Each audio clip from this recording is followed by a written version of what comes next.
Good evening, folks, and welcome to the live stream. I hope you all are very well tonight. Hope you had a nice week. Let's see who we have on. We have Hammy CFC. Great to see you on, Hammy. We have Ava. Great to see you, Ava. We also have Stu is here. Great to see you, Stu. Hope you're well. Colin is here as well. Raven 1983 Witch. Great to see you. Freckle Bunny. Great to have you on. Hope you're well.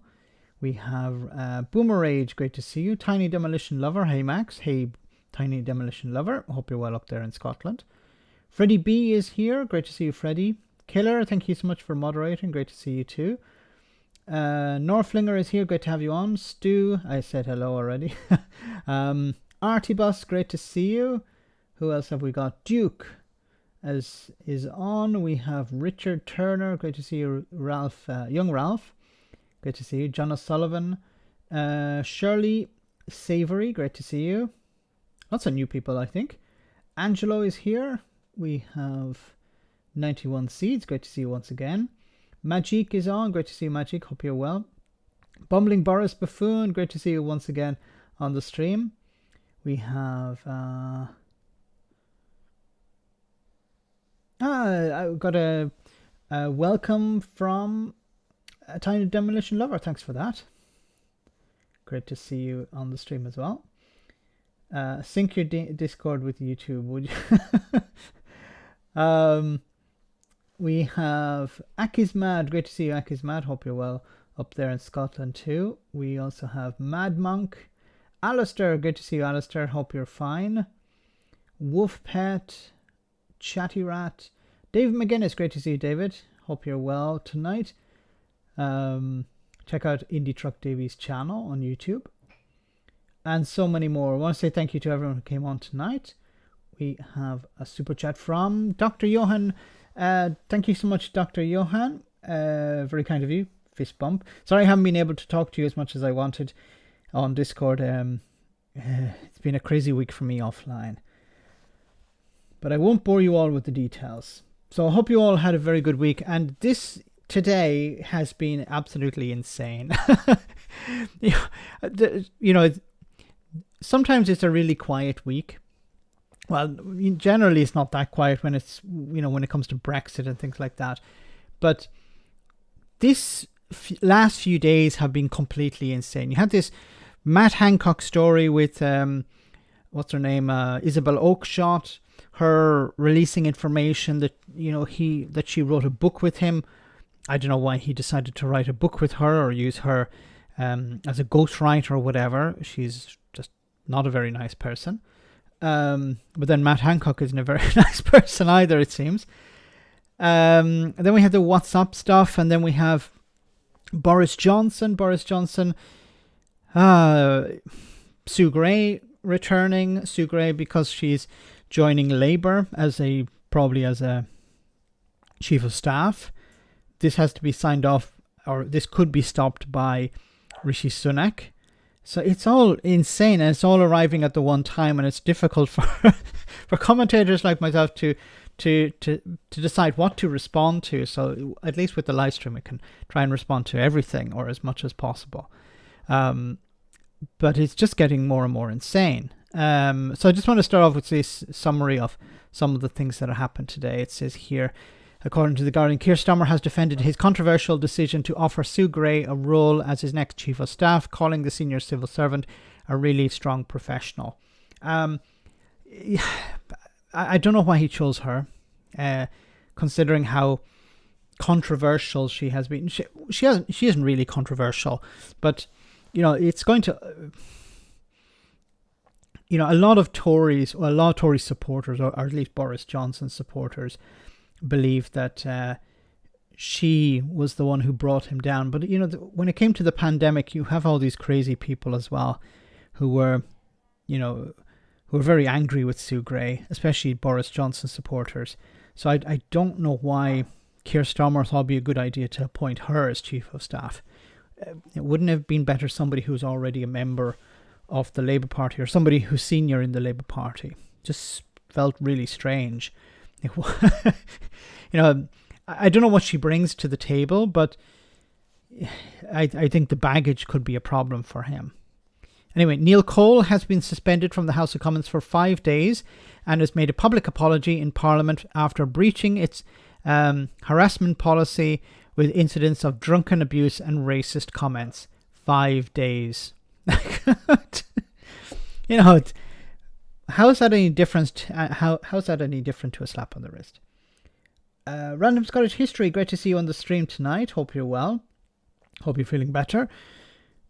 Goes on to say the government has promised to underline Northern Ireland's place in the UK with legal assurances in an effort to convince unionists to back Rishi Sunak's Brexit deal. Yeah, so the Daily Blasé is here too. Great to see you, Daily Blasé. It's this idea that we need to convince the DUP that the union is strong and that Northern Ireland's place in the union has not changed. Well, Northern Ireland's position in the union has not changed. This is just about goods. But for some reason, the DUP believe they're marching towards a united Ireland. Well, we said at the time voting for Brexit probably wouldn't help the union. And they decided, no, we want our Brexit. So, number 3, great to see you there. Phil, a different bias, clearly thought it was brilliant trolling by Starmer. I don't know if it's, maybe it was trolling, I don't know, but it just sounds, it's going to attract a lot of attention that you don't want. I think, but I haven't read too much into this because I just heard about it today. Garrett, thanks so much for that super chat. Max sending help. 30p has been sat outside my house all day looking for paupers. Happy Meals and Mig Max. I want to give him the something. McNuckle sandwich. To give the a McNuckle sandwich. This is following reports that what was it? I think it was James O'Brien talking about it as well on his show this morning or yesterday morning, where Lee Anderson, and I covered it in one of the videos that dropped either yesterday or today, where Lee Anderson was talking about, I don't believe people on universal credit are really poor. I've seen a family, a number of times in McDonald's, and it's like, how did you know that this family was in McDonald's a number of times a week or something like that? 3 times a week, he said.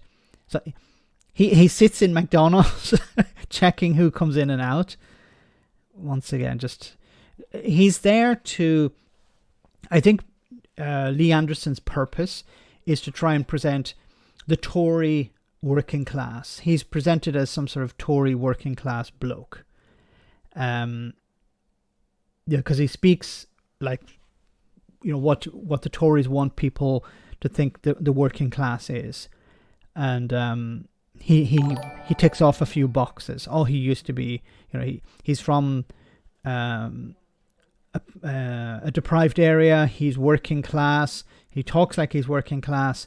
He used to work in the mines. He's the perfect person they think they can use to counter this idea that the Labour Party are for the working class. But then, the whole label of working class is pretty redundant today anyway. And finally on this update, it says 3 health unions have agreed to call off a strike action planned for next week and enter pay talks with the Health Secretary Steve Barclay after the government made significant concessions in an attempt to end the protracted dispute. So that's some great news, because it's important that the trade unions get the pay they deserve. The workers, the NHS workers get the pay they deserve. And it demonstrates if you're willing to hold out, you're going to get a better deal than if you give in straight away. We have, thanks so much, Gareth, for that. We have Magic with the super chat. Thanks so much, Magic. Cameron and Blair both hired civil servants in high-profile positions because they knew how things work, involving cash for honours investigation. How things work, including cash for honours investigation. Yeah, I understand the high-level civil servant, but it just seemed weird to hire Sue Gray, in a sense, yeah. If the Tories see her as the one that brought down Boris Johnson, I guess I can see the trolling there. Yeah, let's bring in the person that the Tories think brought down Boris Johnson.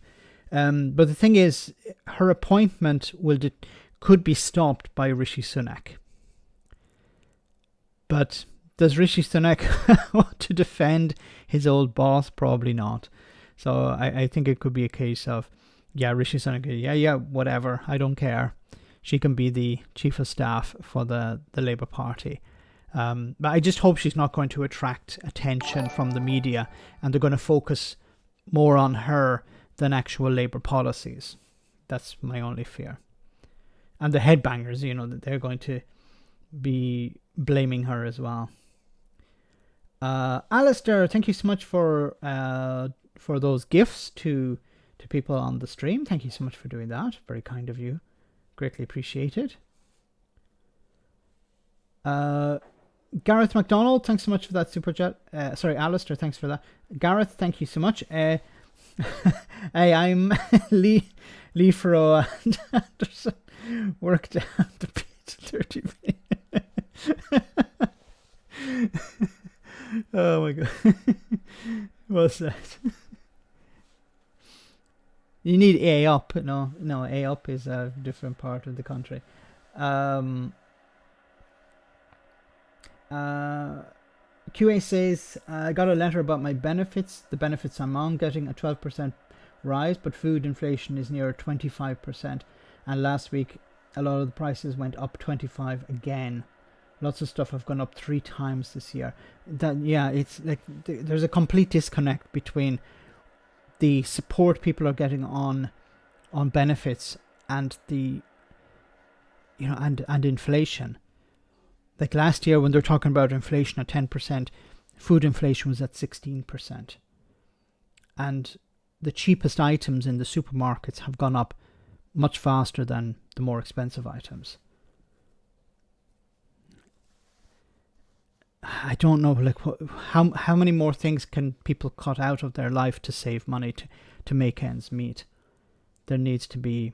I'm not going to push the UBI button here, but something has to change. Daily Blaze says 30p Lee's next job will be a bouncer for Mackie D's, asking everyone if they're on universal credit and use food banks. Be checking people as they come in and out. Yes. Hey, you in a food bank? You using a food bank? Yeah. Out you go.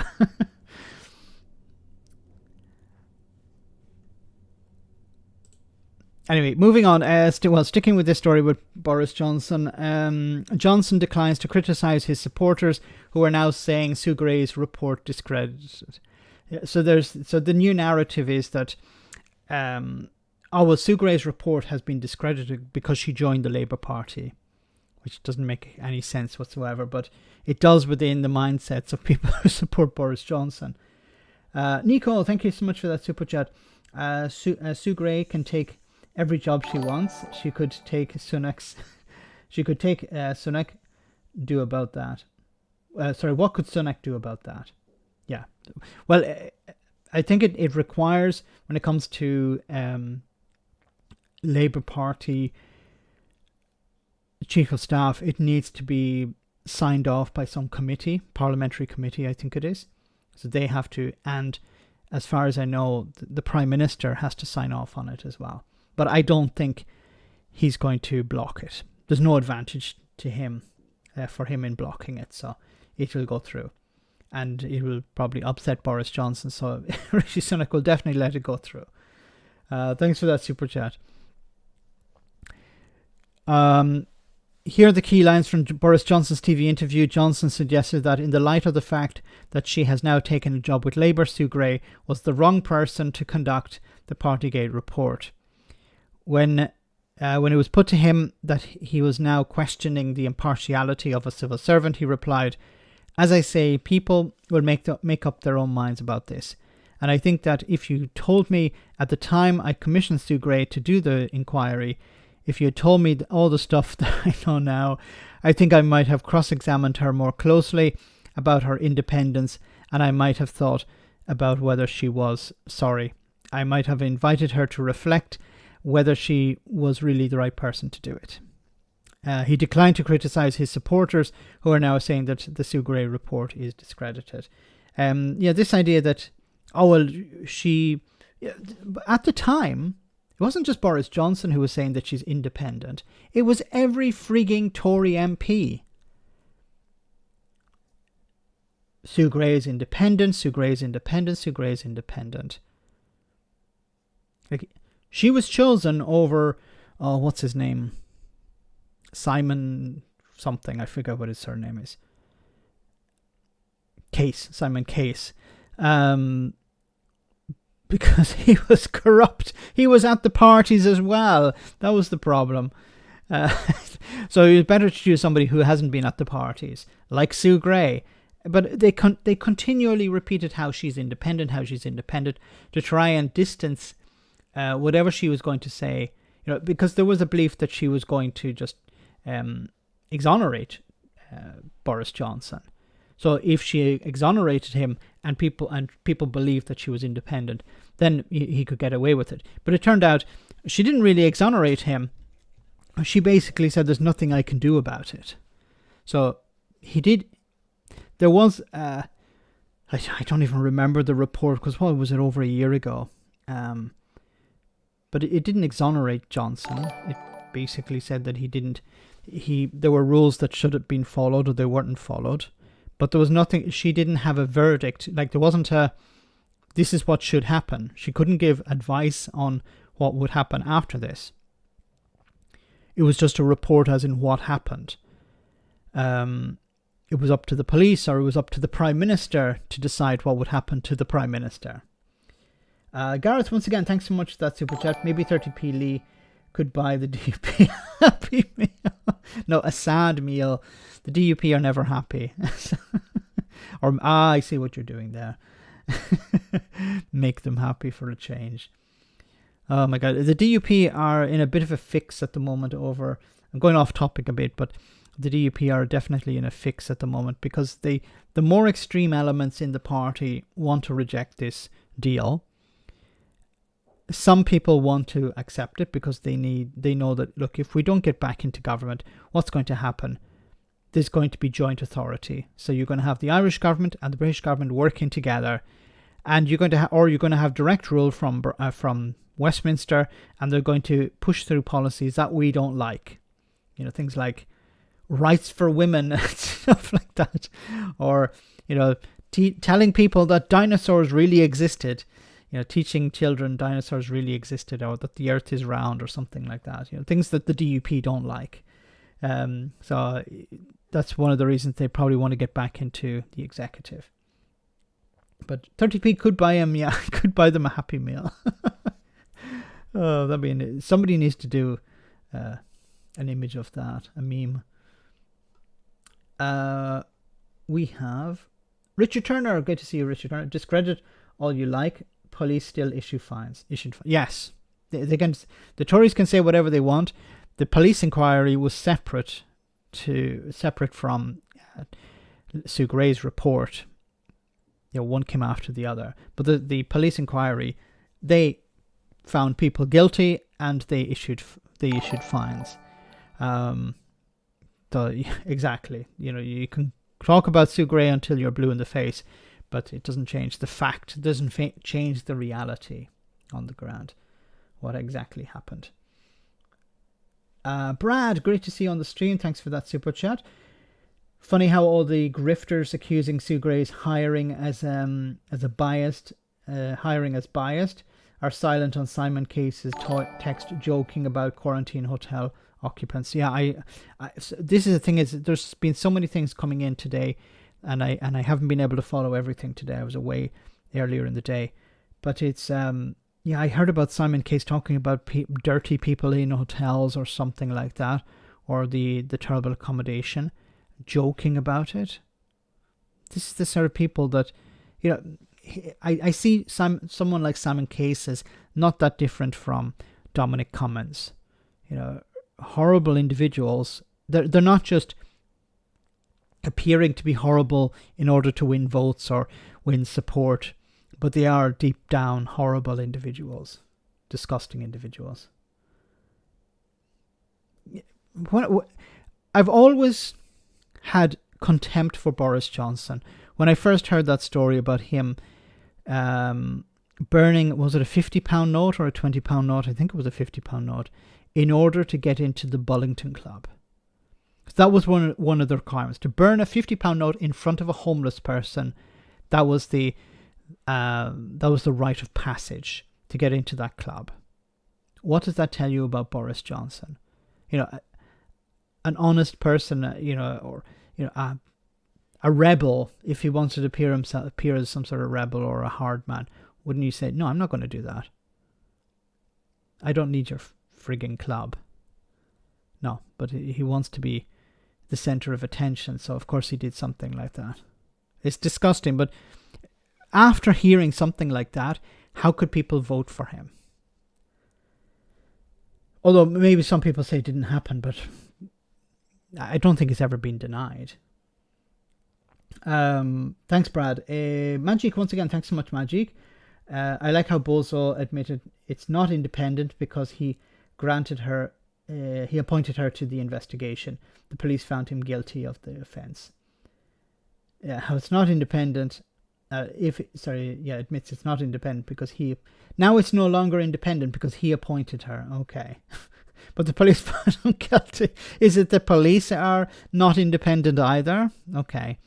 Of course, the police did drag their feet at the beginning of this, where they were given evidence and they were like, oh, well, we're not looking at evidence. Okay. We're not, of course, what was her name? Dix, the chief constable, or the commissioner, I think it was, who was responsible for the Met at the time, was not willing to investigate these parties at Number 10 until it became impossible for them not to. There was so much pressure. And then they found them guilty. Like, if you want to, you can ignore the Sue Gray part, just focus on the reality. They were fined.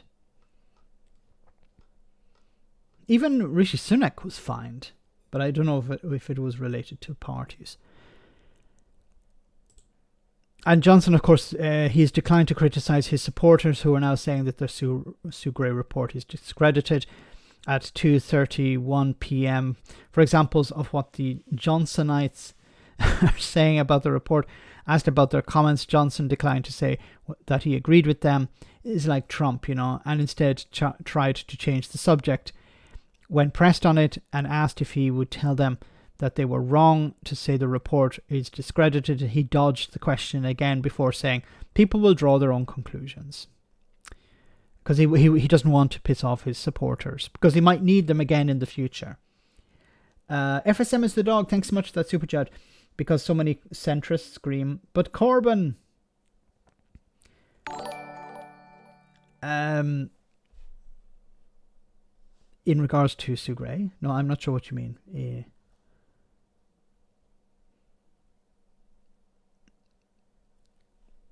I'm not sure what you mean by who was screaming, but Corbyn. Because I know there was people were saying about Starmer having a beer and a curry. But is it okay, no, I know what you mean when it came to who should be prime minister. But Jeremy Corbyn would have been worse. I know some people were saying that. But those people can go and boil their bottoms at this stage. Thanks for that super chat. Sorry, I didn't fully get it at the beginning. Just some more information about what the Privileges Committee, which will decide an excuse for voting Johnson. Okay, yes, yeah, and that was the problem back in 2019. So many people were told, oh no, we can't vote for Jeremy Corbyn because he's a terrorist, or he's a terrorist sympathizer, or he's terrible, or I've been told by the Daily Mail that he's terrible, or I've been told by the media that he's terrible. how things could have been different. And I have said this before. If Jeremy Corbyn had been Prime Minister, the approach to the pandemic would have been completely different. He would have listened to the scientists. He would have locked down much sooner. He would have followed the guidance. You wouldn't have seen what the rubbish that Boris Johnson was getting up to. People standing 4 to 5 deep at number 10, leaving to attend by Johnson. Number 10 leaving to attend, leaving do. The way it's written. People standing 4 to 5 deep at number 10 leaving do, attended by Johnson, says Privileges Committee. And the Privileges Committee is going to decide if Boris Johnson is going to be kicked out of Parliament. ITV News, which broke some of the key Partygate stories, launched a podcast about the story in January, and its report quoted a source saying that when Johnson attended the leaving party for Lee Kane on the 13th of November 2020, he joked about it being the most unsocially distanced party in the UK right now. All of this sort of joking about, he found it funny when people weren't able to say goodbye to loved ones. People weren't able to go to funerals. People couldn't stay, couldn't visit relatives in hospital. People were saying goodbye to their loved ones on Facebook apps, or on Zoom calls, or on Google Meet or something like that, Skype calls. And Boris Johnson was joking about how, we're not social distancing because it's about we're different from the rest of them. We don't have to follow the rules. It's the Etonian, how can I say, selfishness. We're better than everyone else. The rules apply to them, not to us. And I hold also the people working for Johnson at the time guilty, culpable as well. Because at any stage somebody could have recorded it and published it to the media and said, this is what's going on. At the time, we saw videos and clips after, a long time after. I find it so strange that nobody working there decided, of course, if they're supporters of Boris Johnson, they would, don't record anything, because we need to protect the leader. Gareth, thanks so much for that super chat. Bojo, but the police aren't sovereign. Yes. Oh, God. The police aren't sovereign. It says here, on the 27th of November 2020, when the rules and guidance in force for prevention of the spread of COVID included restrictions on indoor gatherings of 2 or more people and maintaining social distancing of 2 meters or 1 meter with risk mitigations in place in the workplace where possible, Mr. Johnson attended and gave a speech at a gathering in the vestibule of the number 10 press office to thank a member of staff who was leaving.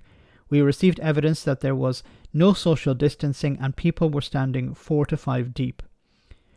We received evidence that Mr. Johnson said that this was probably the most unsocially distanced gathering in the UK right now, and people all had a laugh at everyone else's expense.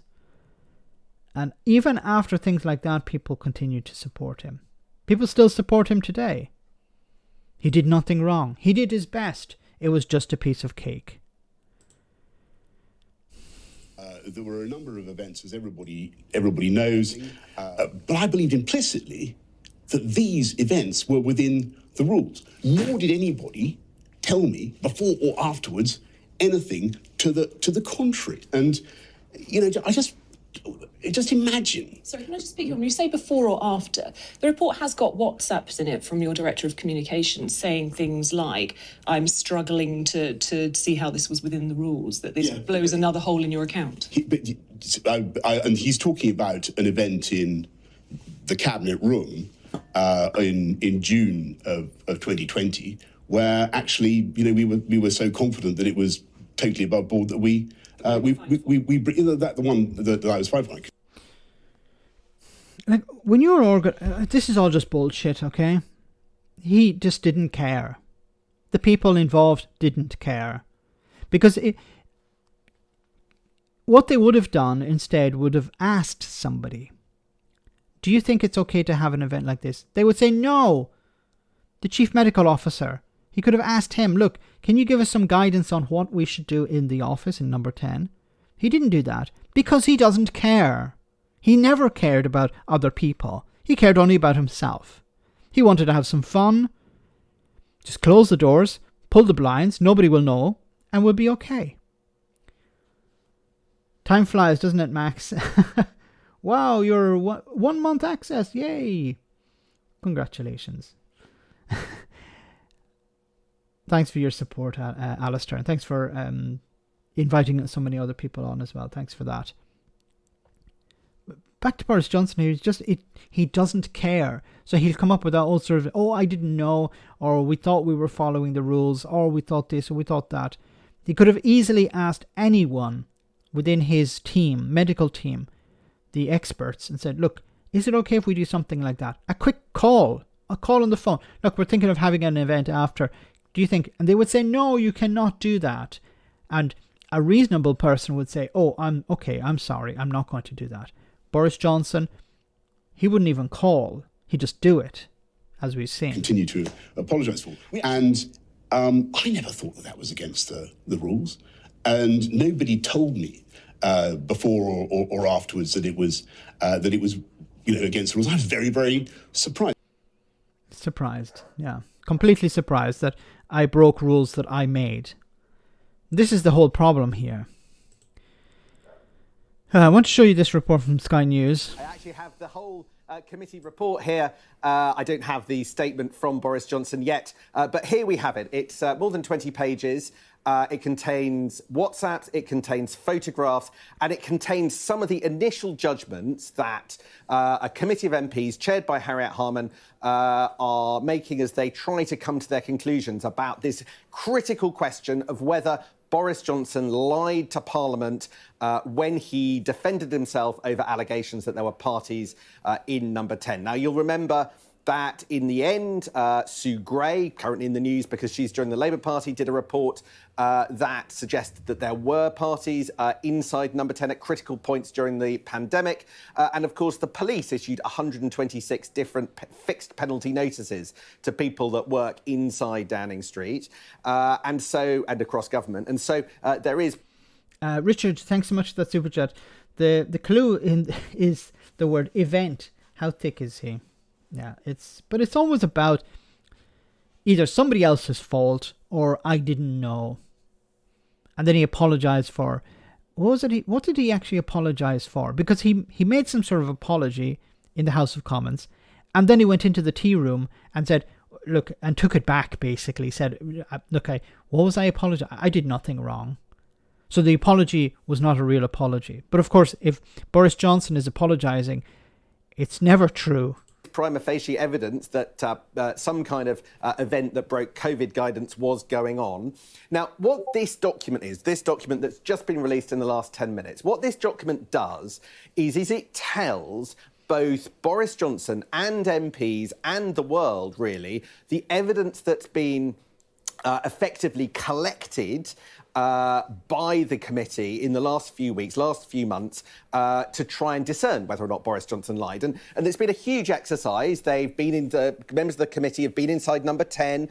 They have asked Boris Johnson for evidence. And in fact, if you look here at the bottom here, you can see Mr. Johnson's solicitors supplied us with 46 WhatsApp messages between Mr. Johnson and 5 other individuals. So you can see that Mr. Johnson has, in fact, cooperated with this.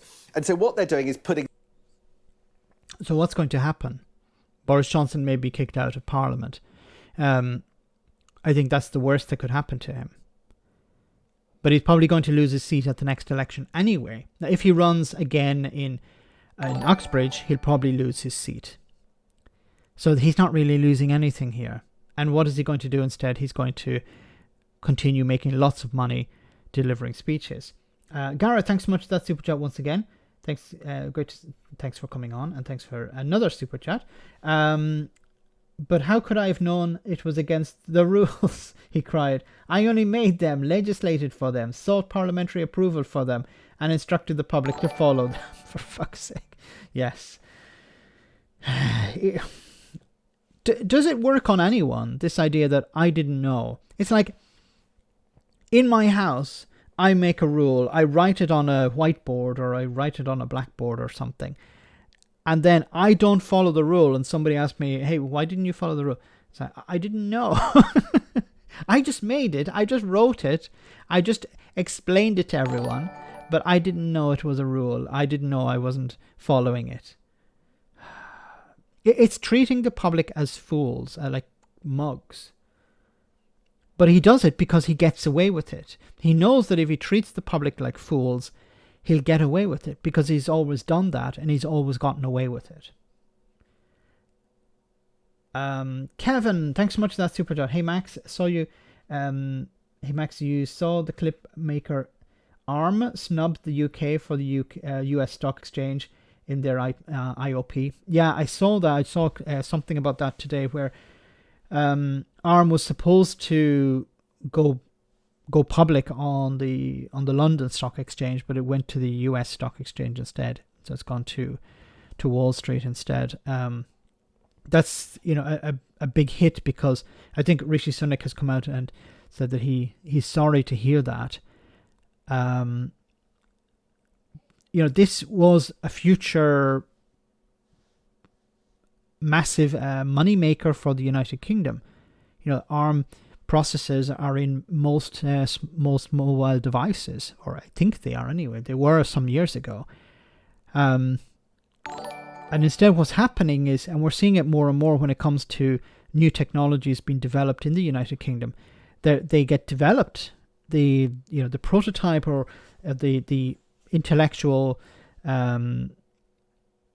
property is developed in the United Kingdom, and then it's bought by somebody outside and manufactured outside. Like what used to happen in the past was somebody would come up with an idea, they'd get investment for it, and then the product would be built in Britain. But because manufacturing has been completely gutted, being completely outsourced, what's happening is people are still coming up with ideas, but the ones who make the money are the other countries, unfortunately. And the fact that ARM is getting its listing in the US Stock Exchange is not good for Britain. Another consequence of Brexit, I believe. Thanks, Kevin. We have also Brad once again. Brad, thanks so much for that super chat. Johnson's gaslighting could power the whole UK. Keep him, I deal with the problem of keeping people warm. The food, no, but at least keeping people warm. All animals are equal, but some are more equal than others. Yes, well said. FSM is the dog. One rule for everyone and another rule for us, and it's always been like that. And unfortunately, I think it's going to be like that for the foreseeable future. Another reason to have proportional representation to get these large parties out of power. Some of their evidence, some of the MPs' evidence has been collected into the public domain and really listed some of the questions that they've got when it comes to Partygate. And very helpfully, there is simply a section entitled principal issues to be raised with Mr Johnson. So when that hearing, which we believe is now next week, when that hearing takes place, we are going to be looking, we will be expecting to hear these kinds of questions basically Boris Johnson find out these kinds of questions. So let's have a look at the kinds of things that they're going to do. They're going to be looking at what the guidance was at the time, what Mr Johnson knew about the guidance at the time. He was, of course, Prime Minister setting the guidance, so you'd expect him to know quite a lot about that. And then Mr Johnson's attendance at the gatherings that were not socially distanced and for which fixed penalty notices were issued. So those. I think it's important that he explains what the guidance were, and he explains, his relationship to the guidance. Did he know? Did he understand? If he didn't, why didn't he? I hope it will be live. I hope it'll be, we'll be able to watch it. It will be interesting. But I think it's important the outcome. Will Boris Johnson lose his seat?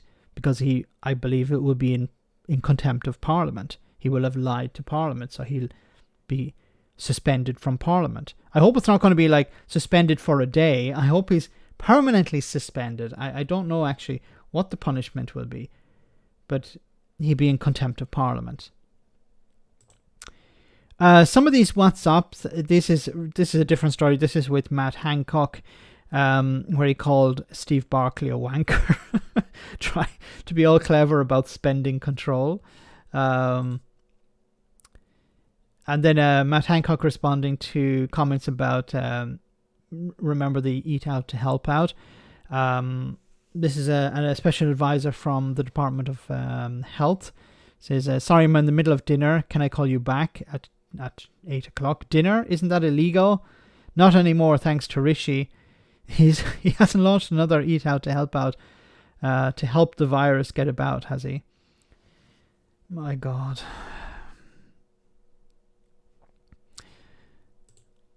And then Matt Hancock, of course, is in a battle with Isabel Oakeshott, which I believe he wrote a book with.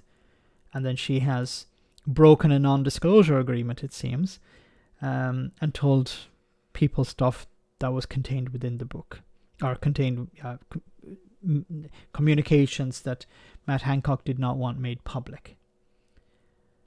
As I said in the beginning, it's really difficult to keep track of all of these things because all of these things happened pretty much today and yesterday. So I think it's time for a little break. We'll come back in just a moment with more serious stuff, but let me see. I hope you enjoy this.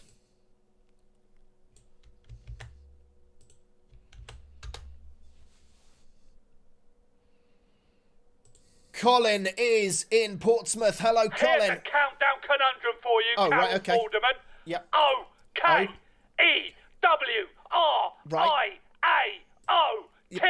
Another T. R. Give me a sec there, Colin. Just, Woke traitor. I've got ratio Ewok. Carol Alderman's not an Ewok. Ewoks are kind. Ewoks are trustworthy. Ewoks are on the right side of history. This is because Carol Vorderman has begun lifting the lid on the shady dealings in the Conservative Party, isn't it, Colin? Clever women from Countdown have been radicalised. Right. If it's not Carol Romaniak Vorderman, it's Susie bloody Dent with her meanings of obscure words that just so happen to criticise Boris. We know what you're up to, Susie, and it's disgusting. Are you calling Countdown a daytime TV sleeper cell, Colin? I'm not being funny, mate, but I wouldn't be surprised if they find bomb-making material during the numbers round. Right. The elderly don't have a clue what they're watching. Well, no wonder Nadine Dorris wanted Channel 4 privatised. It's a pandemic, Anthony. I'm telling you, Rishi Sunak, any woman who's good at anagrams, get their phone tapped. Richard Whiteley did not die in vain for this. Anyway, mate, thanks for having me on. Love to the family. Love to the family, Colin. Love to the family. I haven't got a hard-on. Right. Okay, that was unexpected at the end. Anyway, moving on to Brexit. Yay, Brexit. Number 10 gives DUP legal assurances that Northern Ireland will remain in the United Kingdom. The government has promised to underline Northern Ireland's place in the UK with legal assurances. I don't know what these legal assurances are in an effort to convince unionists to back Rishi Sunak's Brexit deal. Chris Heaton-Harris, who was a member, or I think he's still the current leader of the ERG, the Northern Ireland Secretary, said on Friday that the government would introduce legislation to allay Democratic Unionist Party DUP concerns about the Windsor framework.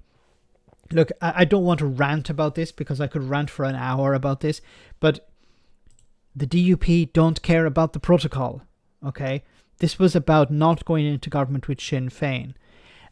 Before this, it was about Brexit. They wanted a different type of Brexit. They didn't get it, and now they're throwing their toys out of the pram. So you can't, if the core problem is Brexit, there's nothing you can do that will fix it, because they actually don't want to undo Brexit. It's not like the DUP were like, we didn't actually want Brexit. Then you could at least have a chat with them about this, but no. Rant for an hour.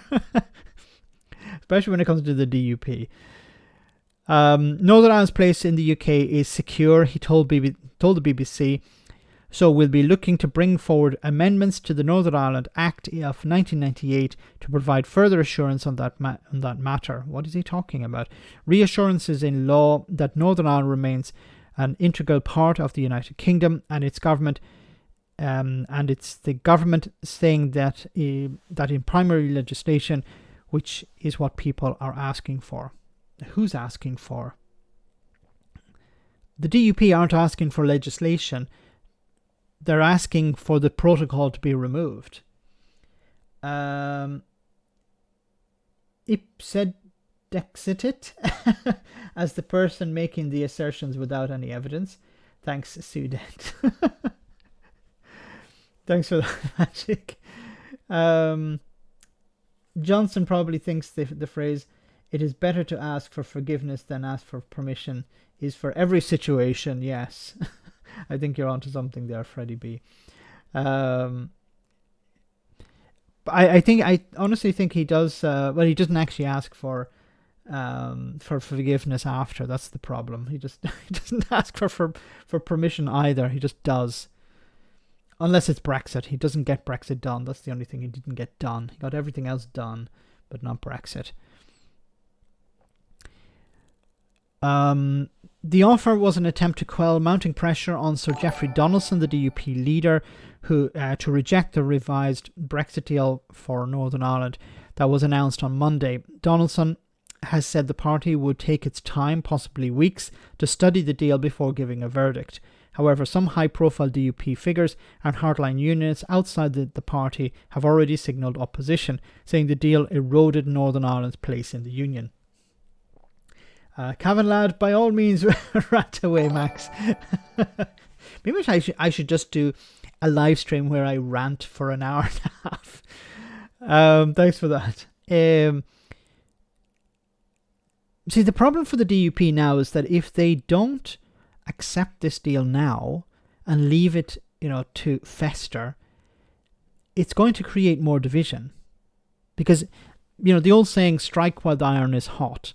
But the DUP, I think what they're doing by not accepting it now, they're going to allow, dissenting voices to grow stronger. And then they won't be able to control them.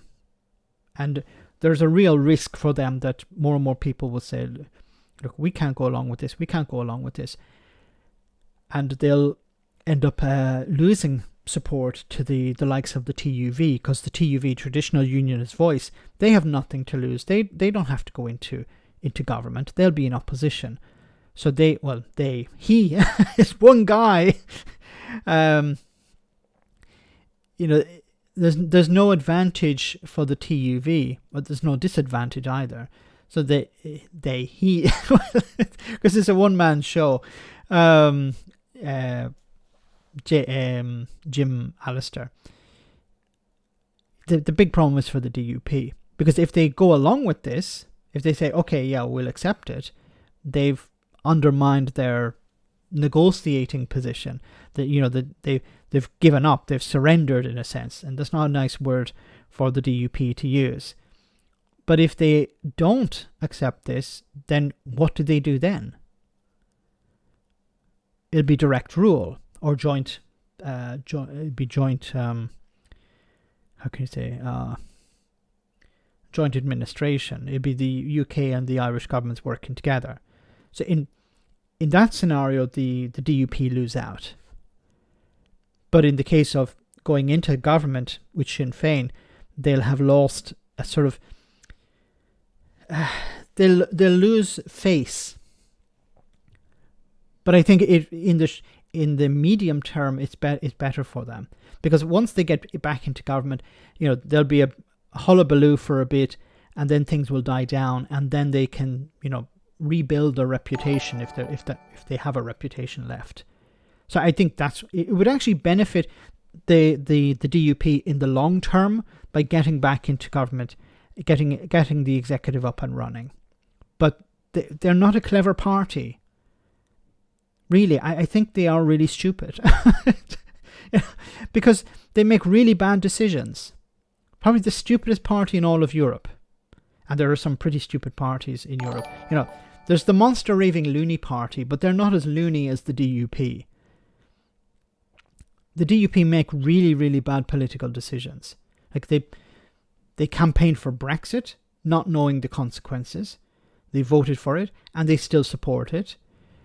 Brexit is probably one of the biggest death nails to the Union.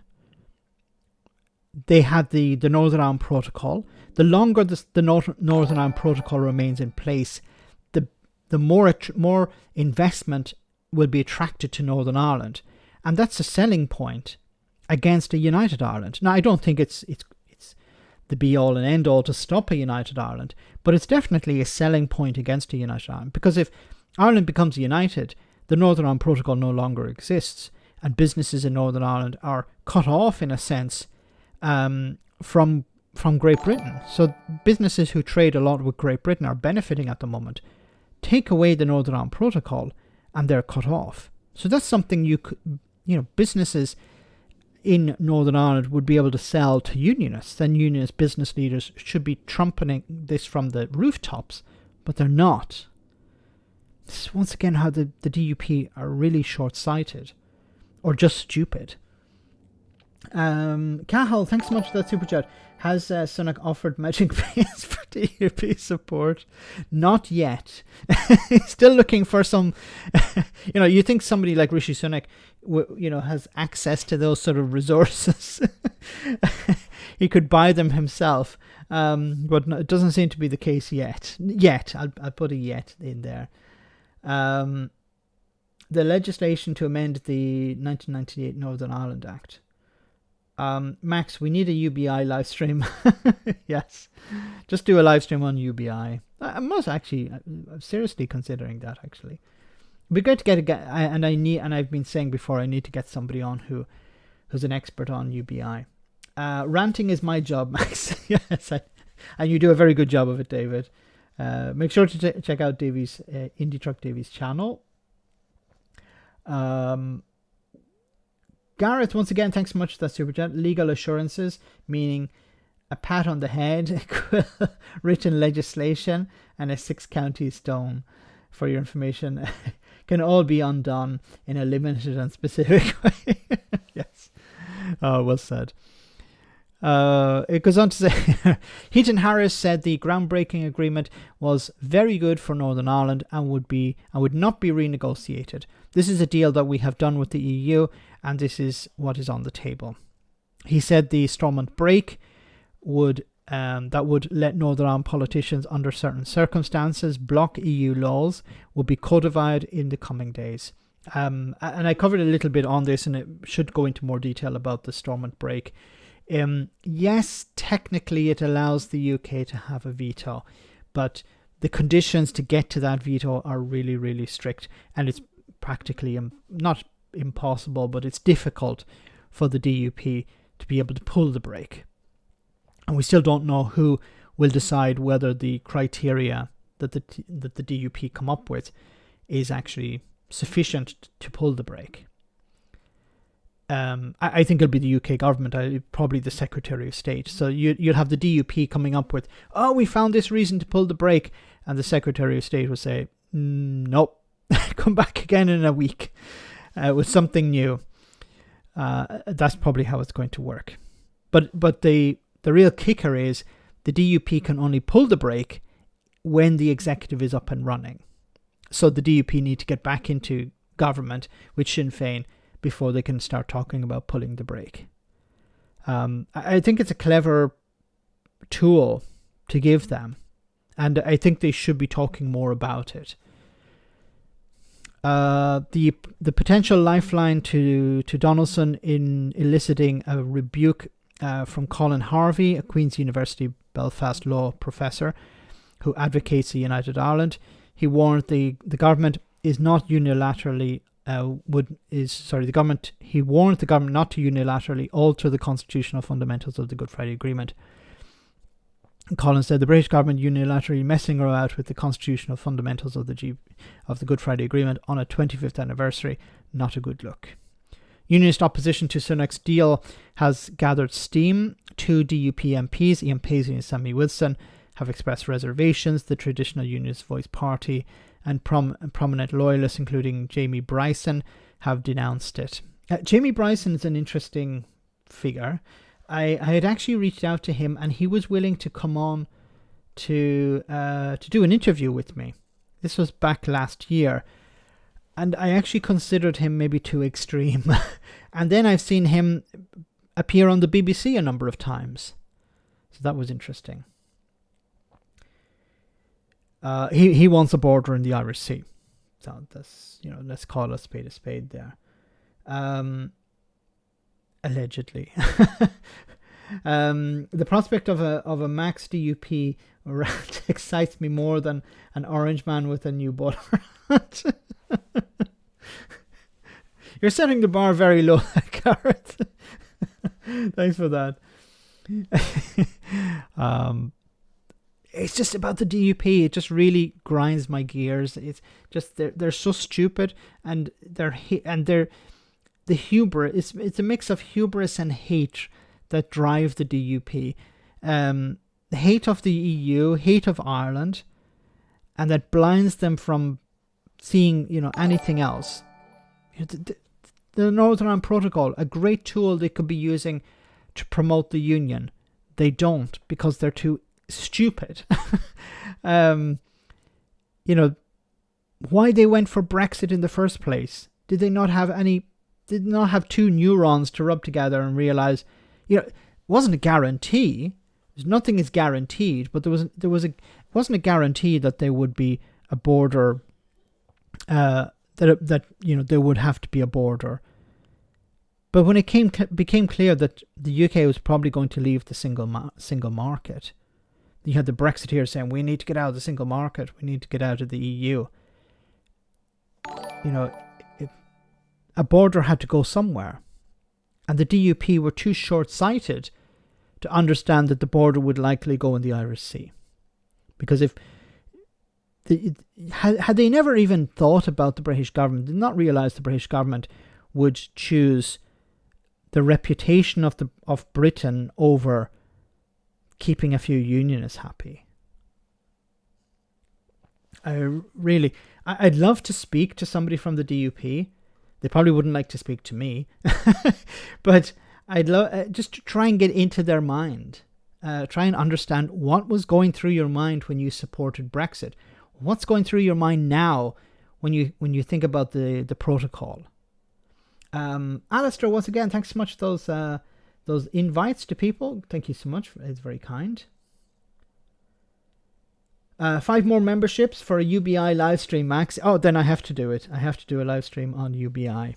But I need to get somebody on. So if anyone knows somebody, preferably in the UK or in Europe, who's an expert on UBI, send them my way, and we'll do a live stream on UBI. There.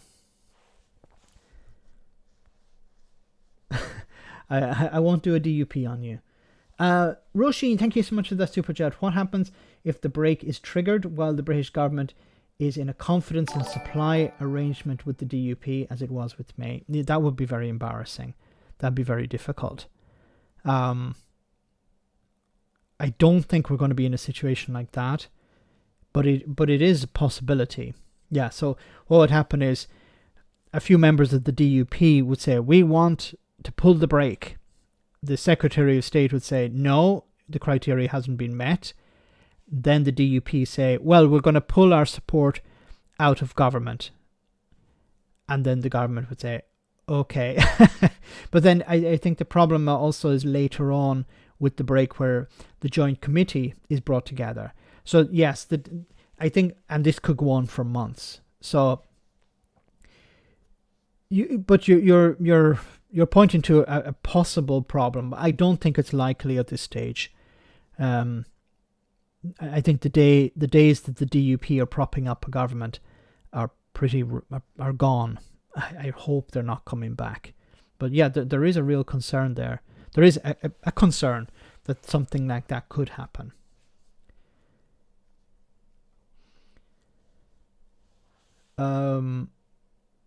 Turns out phones are shite for it. I'm not sure what that's about. I should read all I don't have all the context of the comments. Why get the DUP? Why get a DUP mind, Max? It's a wasteland. Yes. It's pretty bad in there.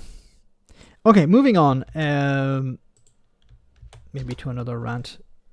Tory austerity has caused £500 billion of public spending cuts. Pounds of public spending since 2010. £500 billion. A decade of austerity by the Conservative-led governments after 2010 resulted in more than £500 billion of lost public spending and a weaker economy, a centre of left think tank has calculated. The Progressive Economy Forum said it had that had state spending continued apace before David Cameron became Prime Minister, it would have been £91 billion higher by 2019, enough to cover the entire education budget in that year. Wow. There we go. Once again, austerity is the wrong approach, completely the wrong approach. A report by, and this is, it's hardly news to most people. A report by the think tank says that over the 2010-2019 period as a whole, public spending would have been £540 billion higher had previous plans been stuck to. Cameron and his Chancellor, George Osborne, said that there was no alternative to government belt tightening after the UK budget deficit rose to a then record high as a result of the global financial crisis of 2007-2009. The coalition government announced tougher measures in the budget immediately after the 2010 general election on the grounds that control of the spending was vital to maintain the confidence of the financial markets, reduce the reduce the national debt, and keep interest rates low. Similar arguments have been made by Rishi Sunak and Jeremy Hunt after the financial market turmoil during Liz Truss's brief premiership.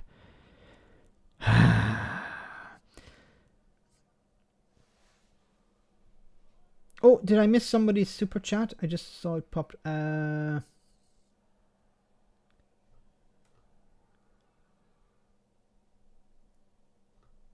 it. Where did I miss somebody's super chat? What was it?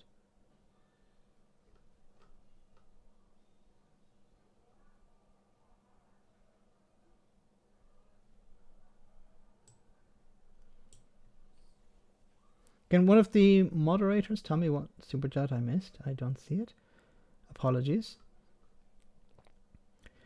Random Scottish Histories. First message on super chat. Yay!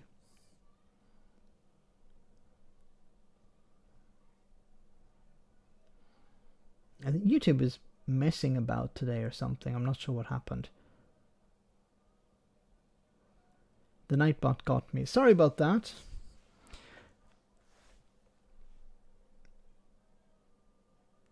Roshin's super chat and Jenny's.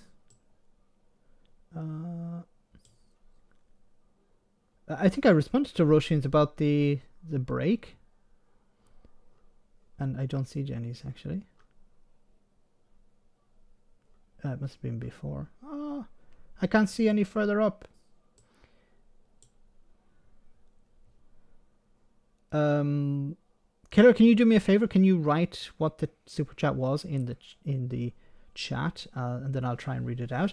Unfortunately, I can't see it anymore. It's disappeared from my screen. There's something wrong with YouTube today.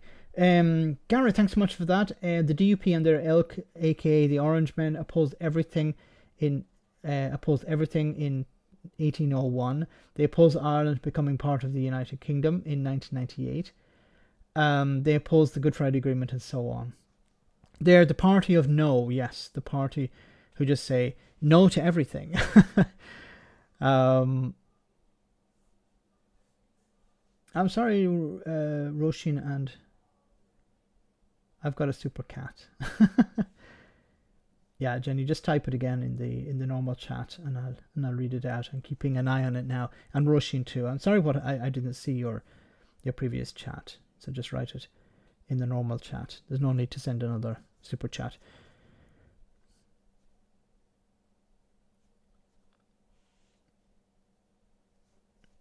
Nightbot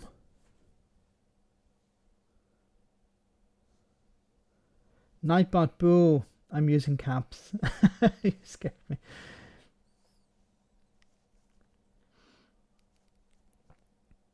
I guess the DUP hate Churchill adverts.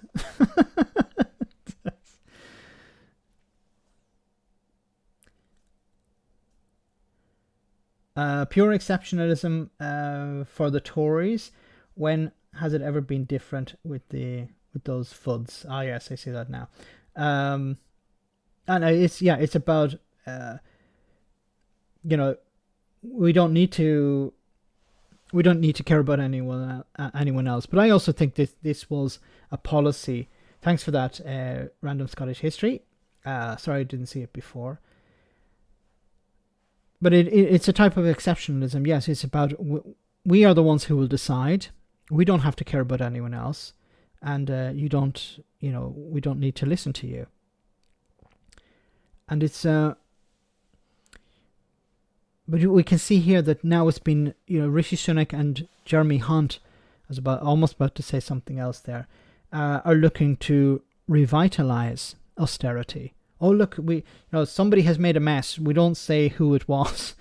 Now we have to cut back on public services, and we know that this doesn't work. It drives more and more people into poverty. They need access to public services.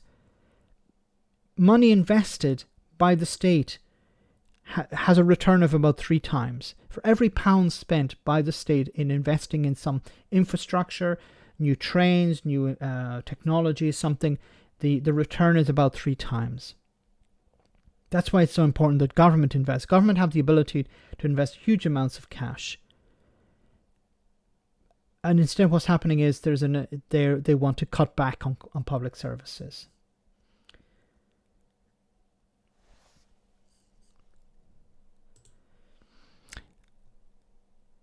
It goes on to say here, however, the paper by the 4PEF researchers said the austerity measures in 2010 and later in the decade had led to weak growth, low wage economy, and contributed to a vote to leave the European Union in the 2016 referendum. Yes, that was part of the problem as well. It was about giving the government a bloody nose. People were upset about austerity.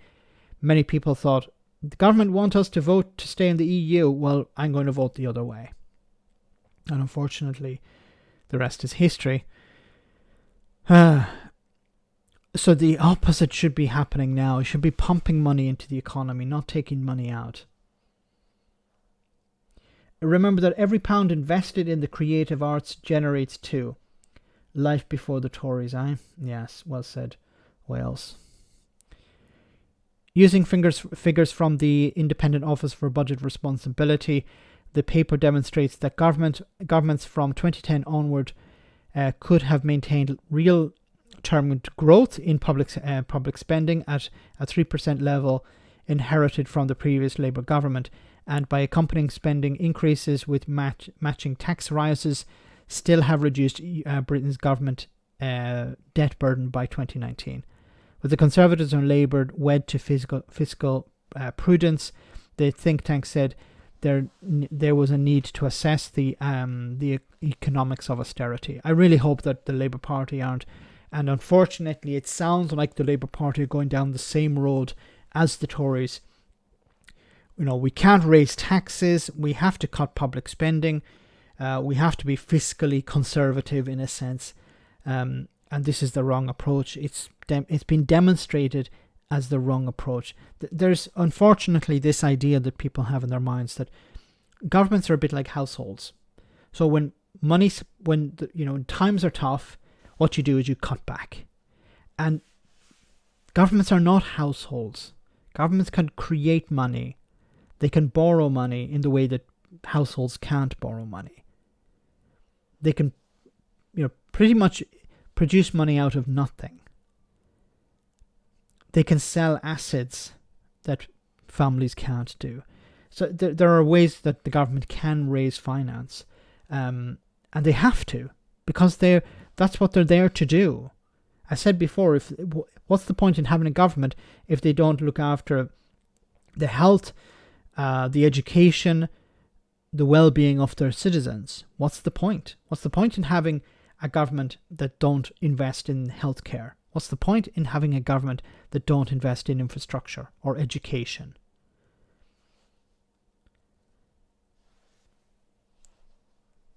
What do I do when poor is I print money?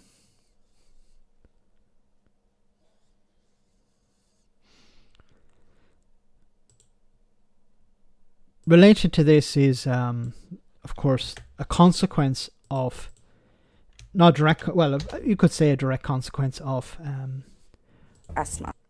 Of the austerity is the cost of living crisis and the housing problem that has gone along with that as well. Alistair, thanks so much for that super chat. Scotland been saying Labour and Red Tories, Max.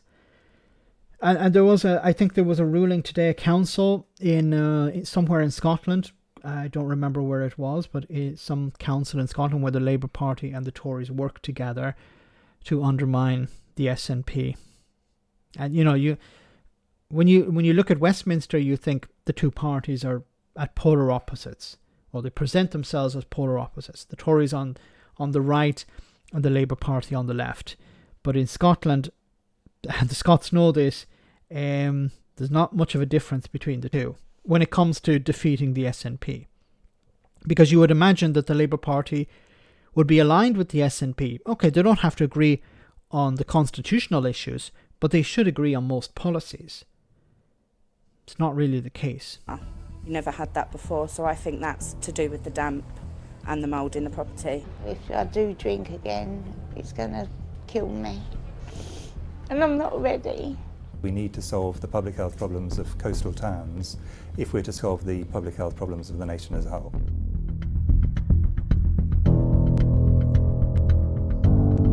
Anne-Marie is at the sharp end. I've got cirrhosis on the liver now. In a town where alcohol hospital admissions are higher than average. I nearly died. They said she's not going to make it. So they had to round all my family up to say goodbye to me. Life expectancy's lower here than the rest of England. A closer look, and it's worse.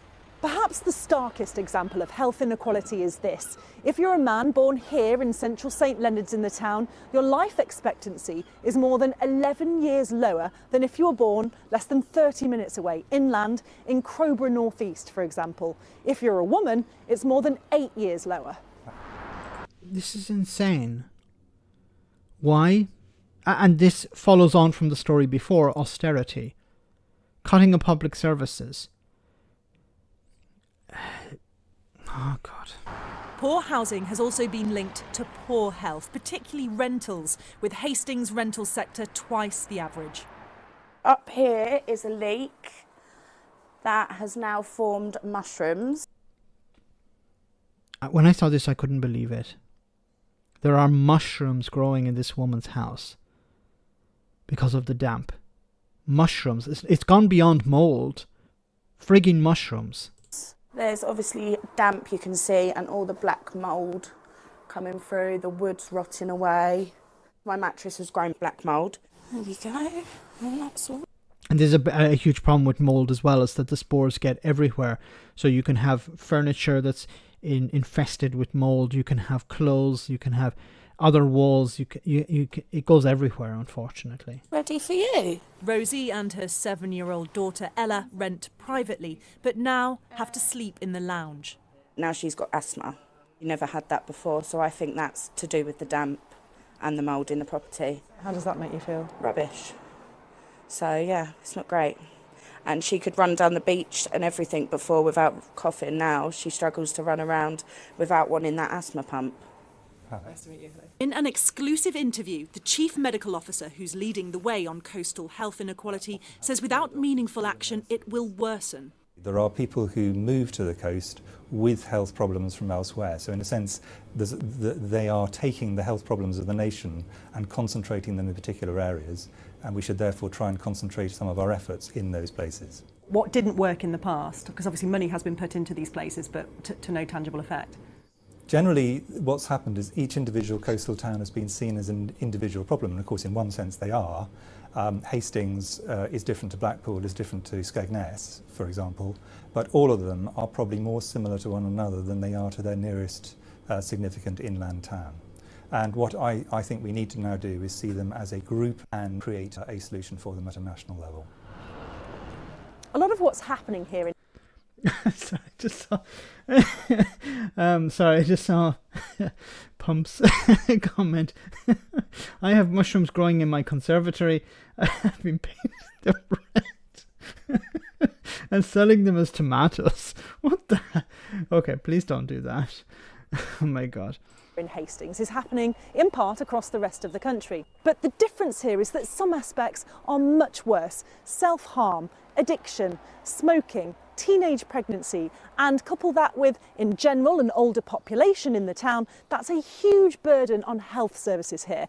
And it appears that there are less available, with difficulties recruiting and retaining NHS and social care staff.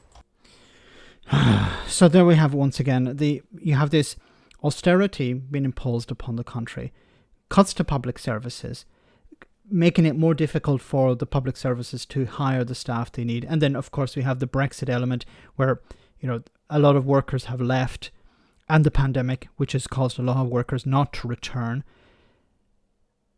And what is the response from the Tories? Boats! Remember, there are boats. That's the priority, to stop the boats.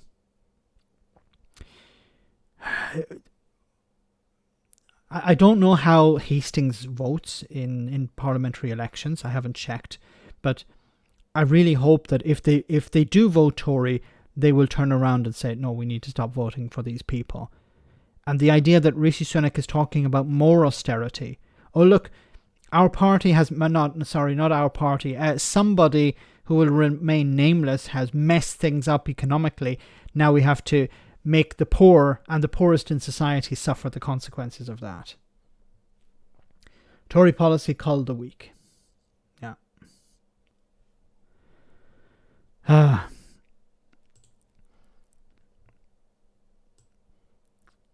want to show you an interesting report here.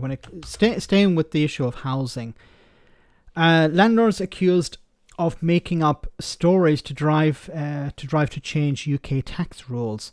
So here is an interesting report. This is the national what is it, well, I'll read the article, give a bit of better context. Private landlords have been accused of making up stories about the state of the rented sector in an attempt to persuade the government to scrap UK tax measures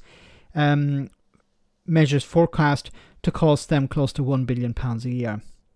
The allegation came after it emerged a lobbyist for private landlords in England and Wales who has argued for tax rules, who argued the tax rules have forced them to sell up in an exodus, said to allies it was not terribly helpful to have to acknowledge that the sector was actually increasing in size.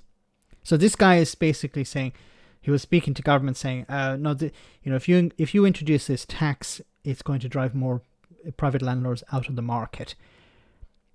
When in reality, the private landlord market is increasing. In a lobbying campaign targeting politicians, the press, the Bank of England and the government, Ben Beadle, chief executive of the National Residential Landlords Association, had in recent months warned landlords are selling because of punitive taxation and of decimating supply hitting tenants. On Wednesday, he met Michael Gove, the Secretary of State for Levelling Up Housing committees about planned rent changes. But Beadle this month told an industry webinar, actually the truth is that some landlords are leaving the sector. This sector is actually still increasing. That's not terribly helpful for our argument, to be honest with you. But in the context of cost of living and rising costs, we have to tell the story and link the two. Wow. So I'll let you see both links, both videos. Well, we're already seeing landlords and critically homes leave the sector. I quoted the figure of 260,000 homes in the past 5 years. The exodus is well underway, and you see some of the issues that arise as a result. We don't have an investment in social housing. My good friend from BPF, his members will be building new homes, but not to the extent that will even touch the side in terms of need.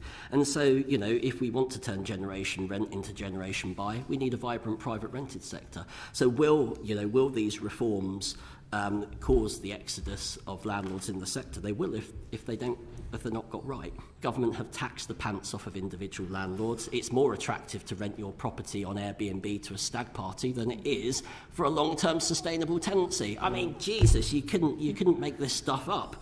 So, you know, a quick win here is to reset the balance when it comes to taxation. We're talking about a fairer rental white paper. Truth is, Alicia, this paper does absolutely nothing in terms of supply. It's not intended to, but you know, it does nothing in terms of supply. It's all about the regulatory framework. So for us, we need to untighten the grip on private landlords, make sure that they are contributing in a safe and sustainable way, and cut them some slack. That was interesting. This is what he said to a group of private landlords instead on a web stream. But we have to tell the story of what's going on, and we have to influence individual MPs to tell that story on our behalf. And there's a huge amount of work that has been going on. That said, it's worth remembering that 69% of landlords are actually basic rate taxpayers. So this doesn't affect everybody. It's a big issue for people like me, to be honest with you. And others that are out there, a huge issue. But what we have to do is to tell the story in terms of the consumer context, how that is hurting tenants and how that's hurting supply. Well, actually, the truth is that while some landlords are leaving the sector is actually still increasing.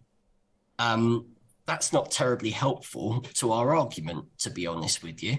But in the context of cost of living and rising costs, we have to tell that story and link the two. Wow.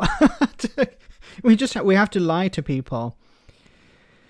What needs to take place is, just to cut a long story short, what needs to happen is there needs to be more social housing built. The problem was during the 1980s that there was the right to buy. Now, you can argue about whether the right to buy was a good idea or a bad idea, but what didn't happen after right to buy was that there wasn't new social housing created. There wasn't affordable housing for people. So you didn't have affordable housing, you didn't have social housing. Instead, you had a boom in private rentals. And this is why so many people can't get on, are struggling to pay rent. I was going to say get on the property ladder. Getting on the property ladder is pretty much impossible, especially in places like London. We're starting to see people who generations ending because the latest generation can't afford to rent. They have to move out. So their grandparents, their parents lived in these homes, but they can't afford to live in those homes and live in those communities any longer because it's so expensive. The Tories had a target of 100,000 affordable, I think was it council houses or affordable homes to be built. They built zero. Not half, not a quarter, zero. I don't know what the Labour Party are planning to do. I don't know if they have something planned for this. Maybe we'll have to wait for the manifesto, but they need to build social housing and affordable housing. It would create a boom. The government said we're going to invest, we're going to take £10 billion and we're going to invest that in building new homes. It would stimulate the economy because you would need workers, you would need builders, contractors, plumbers, electricians. You would need all these people to get to work. But then, unfortunately, and I hate to bring this in always on almost every live stream, Brexit is going to be a problem there, because you could have all the money you wanted to start building. You could say, this is, if money wasn't a problem, you could say, yeah, we have all the money we need. We're going to ring fence it. We're going to build houses, social housing. It's going to be wonderful, but they can't get the staff. Why can't they get the staff? Because of Brexit. Because a lot of the workers were from places like Poland or other parts of Eastern Europe. They're not coming back now. Now, you could try and bring people in from abroad, but at the moment they need visas. Unless the Labour Party are going to undo that. But if they say they're going to undo that, then the racists and bigots who used to vote Tory will vote Tory. It's a sort of catch-22. I'm not even a catch-22. It's a, I don't know how you would describe it. Gareth, thanks so much for that support. Thanks for that sticker. Let me just double check I haven't missed anyone else's super chats.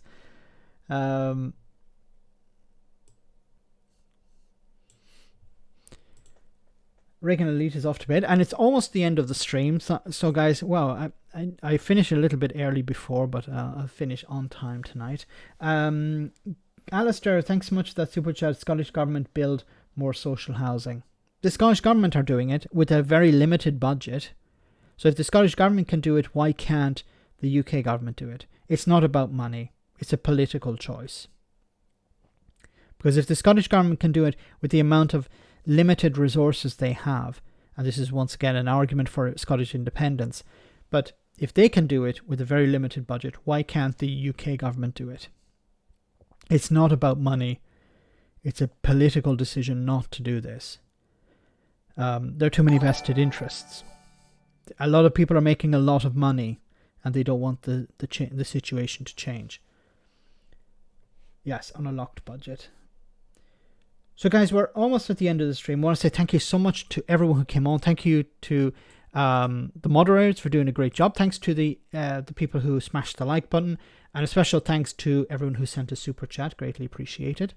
A special thank you to Alistair for sending out all those invites as well to people on to access Discord. I'll be on the Discord server later after the stream. We're going to have a Sunday roast, of course, on Sunday, if everything goes fine. We have a very, very special guest for the Sunday roast. Some of you probably know him very well, but I won't give it away yet. And we're going to have some interesting things to talk about that. And then if I don't see you, then I'll see you on Tuesday, same bad time, same bad channel. And just to give you a little bit of news about myself before I go, I will be in London on Wednesday, Thursday and Friday.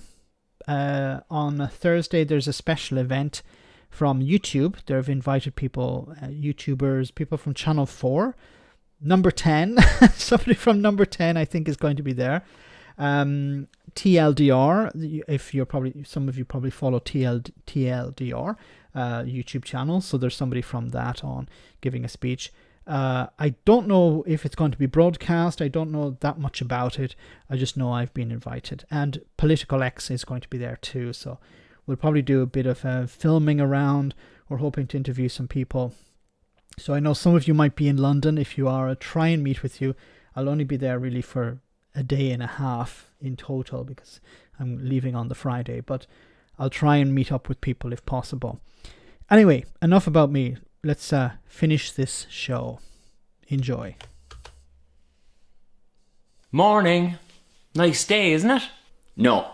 Oh, a bad day? No. Well, it must be one of the two. Nah. Oh, fair enough. It's somewhere in the middle, is it? No. Help. No.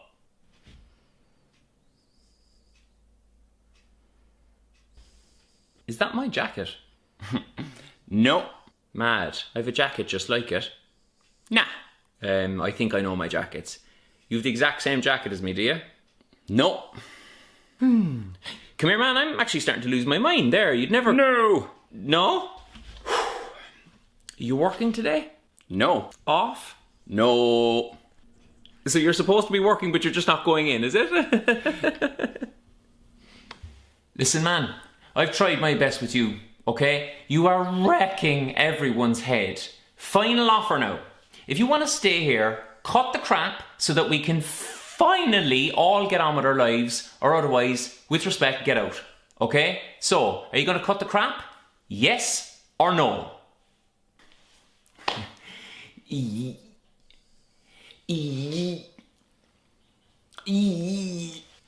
Yeah.